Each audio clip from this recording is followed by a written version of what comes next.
पंचम श्रेणी पिला माने आज भिडियो में आलोचना करबा तुमर ओडिया कार्यपुस्तिका बही 2025-26 रो कार्यफर्द 9 विषयटी को आलोचना करबा एवं बुझिबा ता सहित लिखिबा मध्य। तो देखो कार्यफर्द 9 आकलन 3 प्रश्न एक दिया आस तले दिया जाइथिबा असजोड़ा पाद को सजाड़ी कोठरी लिखिबा। एटा पाद नुह पद हला। राइज केते सुंदर मोर मो पिठा केते भाषा सैनिक हेबी मु बड़ हेले रखिछि मने आशा। ताकू सजाड़ी के लिखिदब केते सुंदर राइज मोर एठी लिखिदब केते सुंदर एटा राइज मोर केते मिठा मो भाषा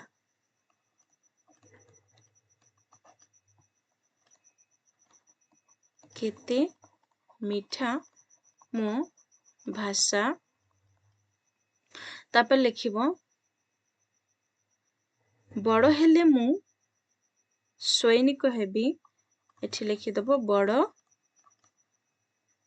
हेले मु सैनिक हेबी तापर लिखिबो रखिछि मने आशा रखिछि मने आशा। केते सुंदर राइज मोर केते मिठा मोर भाषा बड़ हेले मु सैनिक हेबी रखिछि मने आशा लिखिदेले। तापर प्रश्न दे पदटी रे समान सुबुथबा शब्द को पढ़िबा और तल कोठरी लिखिबा। जेपरी लिखिबो जेपरी देखो भाषा अछि आशा अछि तो एठी लिखि दियो भाषा आ गोटे लिखि दियो आशा बुझेला। तापर परवर्ती प्रश्न 3 परवर्ती प्रश्न 3 रे दिएछि देखो तले दिया जाइथिबा वाक्य रे डाक्तर शब्दर पद्य रूप को कोठरी रे लिखिबा। मु हेबी डाक्तर हेले बड़ तेरा कौन हबो डाक्तर कौन लिखिबो डाक्तर बुझी पाइलो। तापरे तले लिखा जाइथिबा शब्दटीर गद्य रूप खाली घरे लिखिबा। एटा कौन अछि राइज राइजर गद्य रूप होछि राइज। तापर प्रश्न 5 रे देखो प्रश्न अछि राज्य शब्द को व्यवहार करी गोटे वाक्य तल कोठरी रे लिखिबा।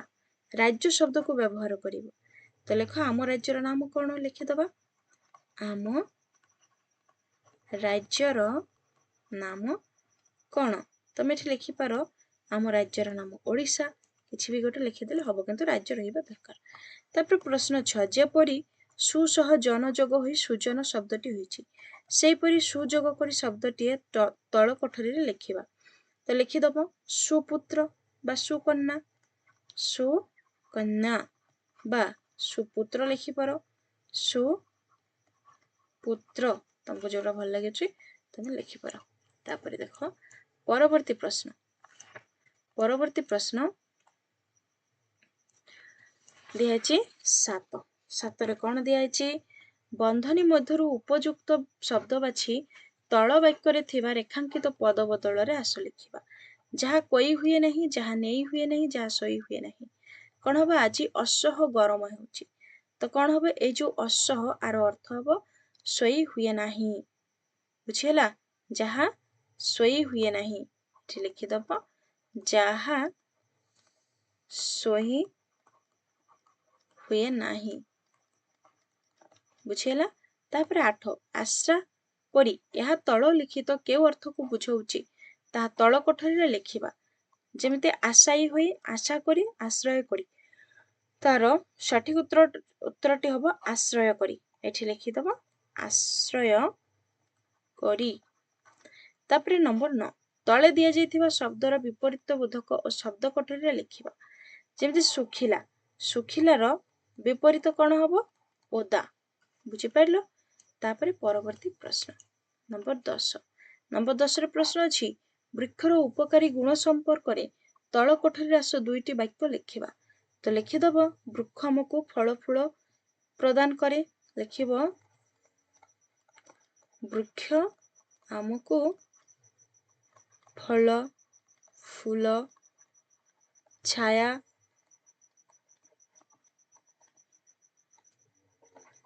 आदि बुझेला प्रदान करे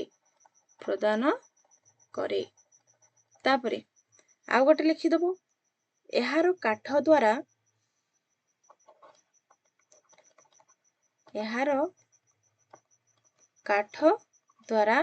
गृह उपकरण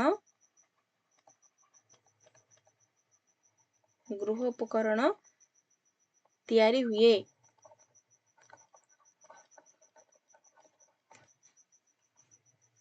बुझेला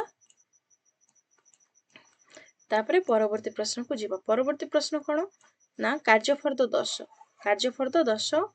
शिक्षण कार्य एक पढ़िबा कौन आस गीतटीए गाइबा पर्व आमर गौरव कौन अच्छी चक गड़ी जाए अख गड़ी जाए गड़ी गड़ी जाए रथ परे विजे कालिया बलिया भौणी सुभद्रा मात तापरे कौन अच्छी बरसे थरे राखी पुनेई रे भौणी भाईर हाथे राखी बांधी दे आमिष मागई स्नेह सरधा केते तापरे आम गौरव आमरी किरती आस मने पकेइबा आका मा बो पान गुआ खाई भांगटी भसाई देबा। तापरे 12 मासे आमे 13 पर्व को पालिबा एकाठी होई मान अभिमान राग रुषा भली भेटघाट नुआ खाई हौ। तो देखिबा परवर्ती प्रश्न रे कोन दिया अछि। तो देखो परवर्ती प्रश्न रे दिया अछि रथरे केउ केउ ठाकुर विजय करते लिखिबो कालिया बलिया एवं भौनी सुभद्रा बुझी पाइलो। तापरे केउ पर्वरे भौणी भाईर हातरे राखी बांधी दिए लिखिबो राखी पुनेई रे बुझेला। शिक्षण कार्य 3 आस तले लिखा जाइथिबा वाक्य को पढ़ी प्रश्न तैयारी करिबा जमिति आम ओडिसा रे 12 मास मध्यरे अनेक पर्वपर्वाणी पालन करा जाय। तो लिखिदबो आम ओडिसा रे 12 मास रे एठी लिखिबो आम ओडिसा रे 12 मास रे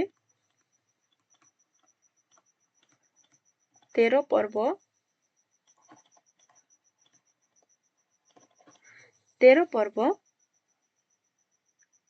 पालन करा जाय।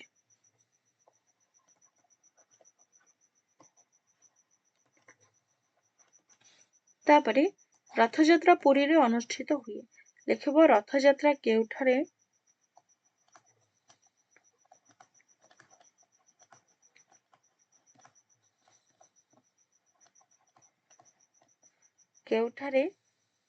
अनुष्ठित हुए।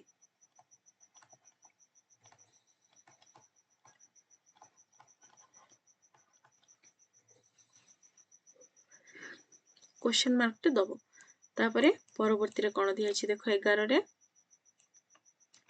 11 रे प्रश्न अछि देखो आमे कोन करिबा शिक्षण कार्य एक प्रथमे पढ़ी दबा।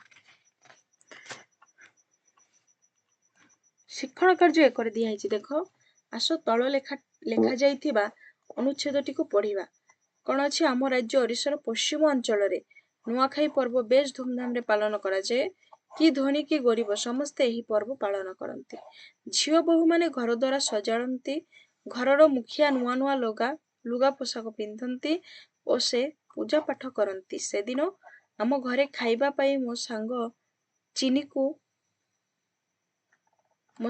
चिनू को डाकिली किंतु ज्वर हेतु से आसी परिला नाही मो बापांको सह तांको घर को गली तार सेवा शुश्रूषा कली जहा हेले तो से मोर बंधु सुख दुखरे सहानुभूति देखैबा प्रकृत बंधुर कर्तव्य। तापरे देखो प्रश्न कोन दिया अछि शिक्षण कार्य 2 रे वाक्य गुड़िकर थिबा क्रियापद को पाखरे थिबा खाली घरे लिखिबा कर अछि कोन झियो बहु माने घर द्वारा सजारंती ख रमा घर ओलाए ग घरर मुखिया नुआ लुगा पिंधे घ मा रोषेई करंती। तो पिला आरो सठिक उत्तरटी हबो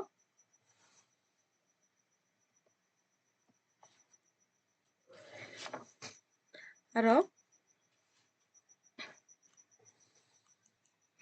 ପିଲେ ଏହାର ଉତ୍ତର ହବ ସଜାଡ଼ନ୍ତି। ଏଠି ଲେଖିଦବ ସଜାଡ଼ନ୍ତି, ସଜାଡ଼ନ୍ତି। ତାପରେ ଏଠି କଣ ହବ? ରମା ଘର ଓଳାଏ, ଏଠି ହବ ଓଳାଏ, ଏଠି ଲେଖିଦବ ଓଳାଏ। ତାପରେ ଏଟା ପିନ୍ଧନ୍ତି, ଏଠି ଲେଖିଦବ ପିନ୍ଧନ୍ତି।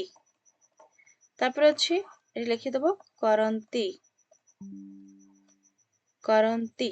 ବୁଝିପାରିଲ? ତାପରେ ପରବର୍ତ୍ତୀ ପ୍ରଶ୍ନକୁ ଯିବା। ତାପରେ ଦେଖ ପରବର୍ତ୍ତୀ ପ୍ରଶ୍ନ ଶିକ୍ଷଣ କାର୍ଯ୍ୟ 3ରେ ଦିଆଯାଇଛି ବାକ୍ୟରେ ବ୍ୟବହୃତ କର୍ତ୍ତା ପଦକୁ ଖାଲି ଘରେ ଲେଖିବା। ମୁଁ ବାପାଙ୍କ ସହ ତାଙ୍କ ଘରକୁ ଗଲି, ଏଠି ମୁଁ ହଉଛି କର୍ତ୍ତା, ତ ଏଠି ଲେଖିଦବ ମୁଁ। ତାପରେ ପଣ୍ଡିତେ ପୁରାଣ ପଢୁଛନ୍ତି, କିଏ ପୁରାଣ ପଢୁଛନ୍ତି? ପଣ୍ଡିତେ, ତ ଏଠି ଲେଖିଦବ ପଣ୍ଡିତେ, ପଣ୍ଡିତେ ପୁରାଣ ପଢୁଛନ୍ତି। ତାପରେ ପରବର୍ତ୍ତୀ ପ୍ରଶ୍ନକୁ ଯିବା। ପରବର୍ତ୍ତୀ ପ୍ରଶ୍ନ ଦିଆଯାଇଛି ଦେଖ ଗରେ ଘରର ମୁଖିଆ ପୂଜା ପାଠ କରନ୍ତି, କିଏ କରନ୍ତି? ଘରର ମୁଖିଆ, ତ ଏଠି ଲେଖିଦବ ଘରର ମୁଖିଆ। ତାପରେ ଶିକ୍ଷକ ବ୍ୟାକରଣ ପଢାନ୍ତି, କିଏ ପଢାନ୍ତି? ଶିକ୍ଷକ, ଏଠି ଲେଖିଦବ ଶିକ୍ଷକ ବ୍ୟାକରଣ ପଢାନ୍ତି। ଶିକ୍ଷଣ କାର୍ଯ୍ୟ 4 ବାକ୍ୟରେ ଥିବା ସର୍ବନାମ ପଦଟି ଲେଖିବା। ଘରର ମୁଖିଆ ନୂଆ ନୂଆ ଲୁଗା ପିନ୍ଧନ୍ତି ଓ ସେ ପୂଜା ପାଠ କରନ୍ତି। ତ ପିଲା ଆର ଉତ୍ତର ହବ କଣ? ଆର ଉତ୍ତର ହବ ସେ। କଣ ହବ? ସେ। ବୁଝିପାରିଲ? ଆଉ ଥରେ ତାକୁ ଠିକ କରିକି ଲେଖିବ। ତାପରେ ରାଜୁ ଭଲ ଭାବେ ତାକୁ ରାଜୁ ଭଲ ପଢେ, ତାକୁ ସମସ୍ତେ ଭଲ ପାଆନ୍ତି, ତ ଏଠି ହବ ତାକୁ। କଣ ହବ? ତାକୁ। ବୁଝିପାରିଲ?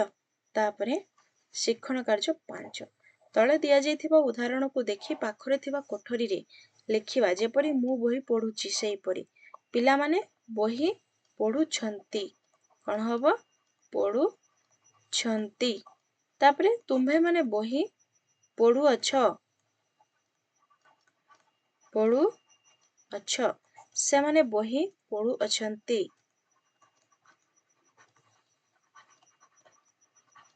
ବୁଝିହେଲା? ତାପରେ ନେକ୍ସଟ ଭିଡିଓରେ ଆମେ ପଢିବା ଆକଳନ 4। ଆକଳନ 4 ବିଷୟଟିକୁ ଆମେ ପଢିବା। ତ ପିଲାମାନେ ଚ୍ୟାନେଲକୁ ନୂଆ ଆସିଲେ ଚ୍ୟାନେଲକୁ ସବସ୍କ୍ରାଇବ କରିବା ସହିତ ମୋବାଇଲଟିକୁ ଚାର୍ଜ ବସାଇ ଦିଅ। ଥ୍ୟାଙ୍କ୍ସ ଫର ୱାଚିଂ।